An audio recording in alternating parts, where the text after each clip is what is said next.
You've got to give Tottenham credit for one thing. They are committed. They know the man they want and they're determined to get him. Plenty of less stubborn chairman than Daniel Levy would have walked away from the Morgan Gibbs-White deal by now. But Daniel is determined, and it'll be fascinating to see whether they can get this one over the line before flying to the Asian tour on Sunday. Meanwhile, new links between Spurs and a brilliant young English international defensive midfielder. And yet again, we're being talked about as a potential destination for one of Aston Villa's bright young stars. All this plus last night's news on Sonny's future and more on today's daily Tottenham transfer news. Guys, thank you so much for watching and listening wherever you are. If you're on YouTube, please do give this video a like. Please do press that subscribe button if you're not already a subscriber for daily Tottenham Hotspur transfer news across this window, and press that bell button as well for notifications whenever I drop my content. But let's get started. Plenty more news yesterday on the Morgan Gibbs-White. I started with saga. I went on to soap opera. I'm now saying debacle. It's just one of the most ridiculous transfers that's happened in the history of the Premier League. I've never known one where actually nobody really knows officially what's happening. Neither of the clubs are coming out with anything other than kind of Nottingham Forest's rage leaks at the back end of last week. But as of yesterday, Manchester City, according to the beat journalists up there in Manchester, they have no plans to re-enter the race to sign Morgan Gibbs-White, despite a lot of leaks coming out that Nottingham Forest would prefer to sell to them instead of Spurs. That's bad news for Marinakis, the Nottingham Forest chairman, and it looks like the only place that Morgan Gibbs-White wants to go is Spurs. All reports are that he was offered to all of the top 6 clubs once it became public knowledge that he had that £60 million release clause that, of course, Tottenham Hotspur have officially triggered. But none of the other 6 clubs have room in their squads for him, i.e. they have players in those positions already. And that is something that annoys Nottingham Forest, of course, because they have been so wound up by Tottenham triggering this release clause, by the fact that clearly what has happened is that Morgan Gibbs-White's agent has leaked the fact that he has this £60 million release clause. That has wound up Nottingham Forest, but they're kind of, they've got nowhere to go with it. However, reports this morning are that that Morgan Gibbs-White late last night did fly to Portugal to join up with the Nottingham Forest squad on their pre-season tour. So he is remaining professional, as you would expect him to do. I'm sure that he is being told by Tottenham Hotspur, by his agent, by everybody involved other than Nottingham Forest to just be patient, wait it out, allow Nottingham Forest to try and get their replacements sorted, and then eventually that move will happen. Because if it goes on much longer, if you think about it, if it goes on much longer, if it goes on towards the end of the transfer window, or further, if Nottingham Forest refuse to sell him, then they are basically waving goodbye to £60 million, because they won't get £60 million next January. They won't get £60 million or anywhere near it in a year's time. And also, presumably, and here's the key point, if they were to block the move completely, then Morgan Gibbs-White could take them to court, because as far as we're aware, and we haven't been told any different, that's the key part. If there was a bit of small print in his contract that said something about the release clause that Tottenham hadn't managed to trigger, then that would have been leaked to the press by now. So if they don't let him move to Tottenham and he wants to by the end of this window, then in reality, Morgan Gibbs-White could potentially take Nottingham Forest to court, and they could then lose out on a lot of the transfer fee, if not all of it. And of course, they get a massive fine as well. So some of the other reports yesterday are that Tottenham are making progress on the Gibbs-White deal, with conversations again ramping up. So that's important as well, if lines of communication have been improved, because Monday's news was that basically Nottingham Forest had cut off all communication. I don't think they'll be able to do that forever, and hopefully that report is true and they have opened those up. Also, some stories saying that Tottenham's still interested in Adam Wharton from Crystal Palace, and that they have put a bid in, and an improved bid as well. I think Adam Wharton is one of the hardest deals to do this summer, realistically. Of course, some reports coming out on Tuesday, it was, that Adam Wharton wants to stay at Crystal Palace for one more year before potentially leaving next summer, and that Liverpool are sniffing about. Liverpool undoubtedly winning this transfer window so far. Florian Wirtz, a huge signing from Germany. He's just such an unbelievable talent. They paid over £100 million for him. Then £79 million yesterday for Hugo Ekitike. We've seen firsthand how good he is because he scored a brilliant goal against us in those Europa League quarterfinals. So Liverpool, having won the Premier League under Arne Slot, then just going big. And frankly, I'm jealous about it. Okay, late last night, Fabrizio Romano came out along with a number of other really reputable journalists saying that Los Angeles Football Club have approached Son Heung-min over a potential transfer this summer. They want him to be their new superstar. They want Sonny to be the face of their rebuild. Obviously, Hugo Lloris already over there, so a chance for Sonny potentially to link up with his old captain. Talks are at an early stage, but LAFC do want to buy Sonny, and Spurs will have the final say. As I've been saying all summer, for me, it's about if Son Heung-min comes to Tottenham Hotspur, if he goes to Daniel Levy or Vinay and says, look, I want a new challenge, I want to go over to Los Angeles, then for me, we let him go with our good graces. However, LAFC will still have to pay a transfer fee that Daniel Levy is happy with. And for me, 31 years old, 32 years old, I think he is, with a year left on his deal, and just such a commercial revenue monster, Son Heung-min, that for me, I don't think Tottenham should be accepting anything less than £30 million.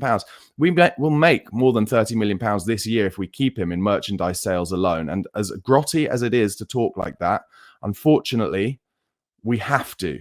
That's the reality of football as a business.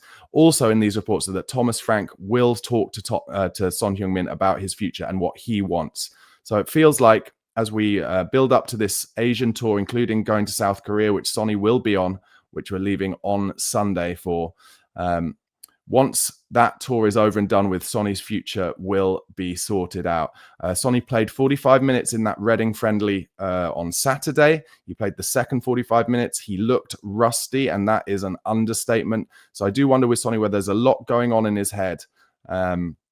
He might be conflicted. I think all the reports were that at the back end of last season, once we'd won the Europa League, he had made it kind of clear around the training ground that he would probably leave Spurs.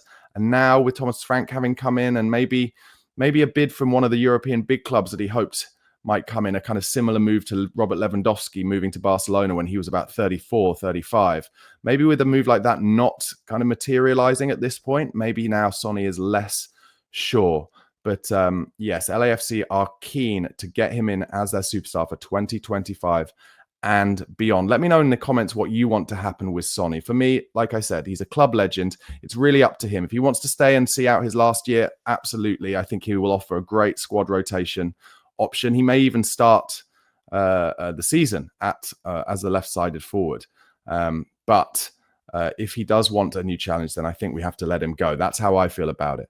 Okay, so a couple of reports just over 24 hours ago that Tottenham had entered the race for Real Madrid winger Rodrigo. Obviously, lots of talk that Arsenal and Chelsea were interested in him.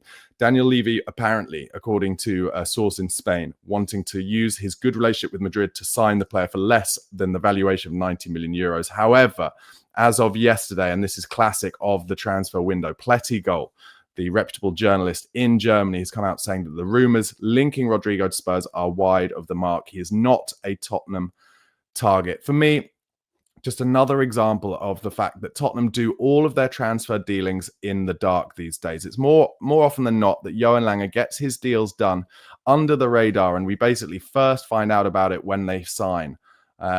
Rodrigo did seem to me straight away when I heard that rumor, like, no, that's too big a player for Spurs. As bleak as that is to say, in reality, Tottenham are not going to buy a player who is probably on £250,000 a week in wages already. That's just not going to happen.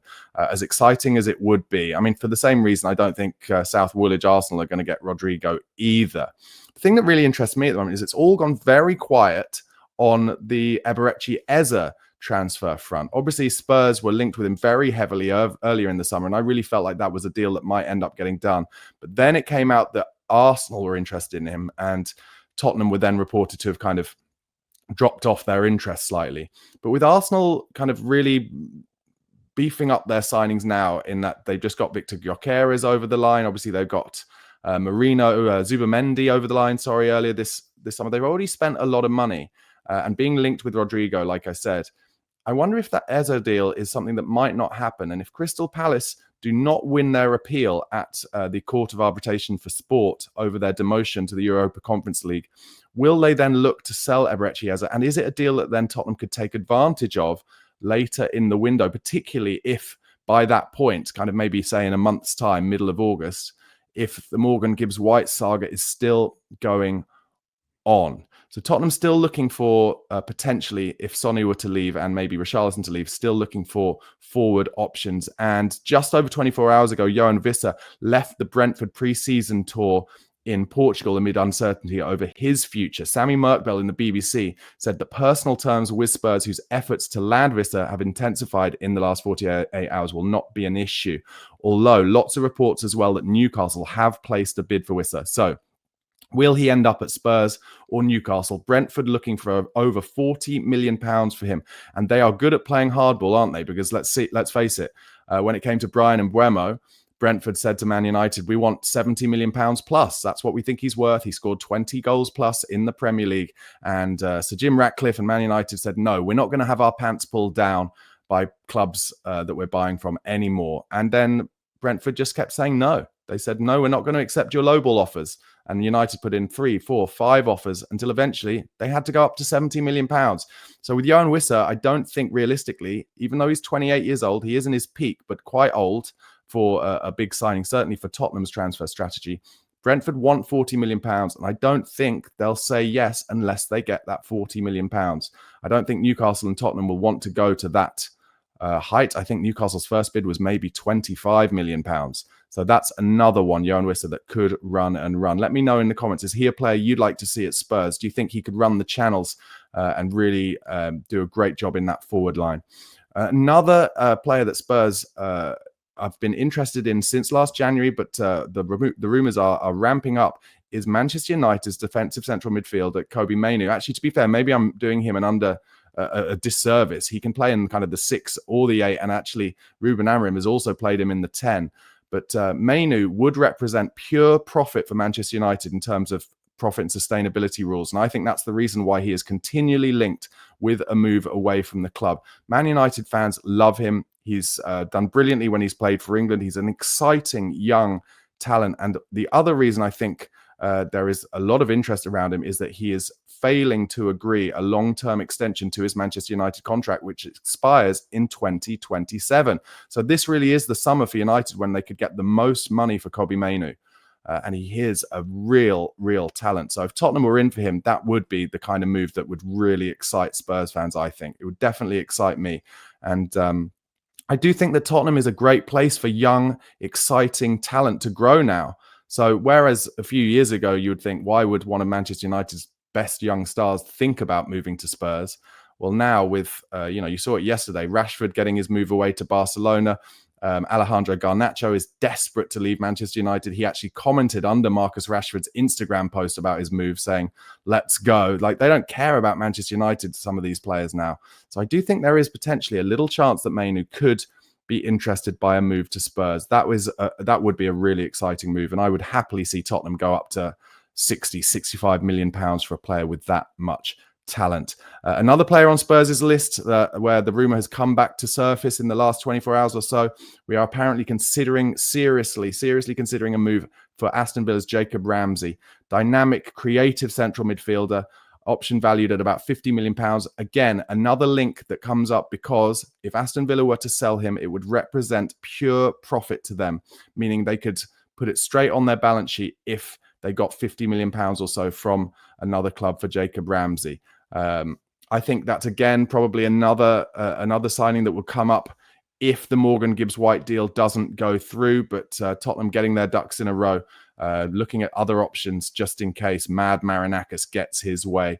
More news yesterday from Tom Barkley about João Paulinho's situation at Bayern Munich. Spurs monitoring it. Well, of course, these words, these adjectives that are used for transfer rumours these days, hilarious. But yes, Tottenham monitoring it. Any move likely to be dependent on Tottenham moving out a central midfielder, with 5 players currently in the options of central midfield for Tottenham.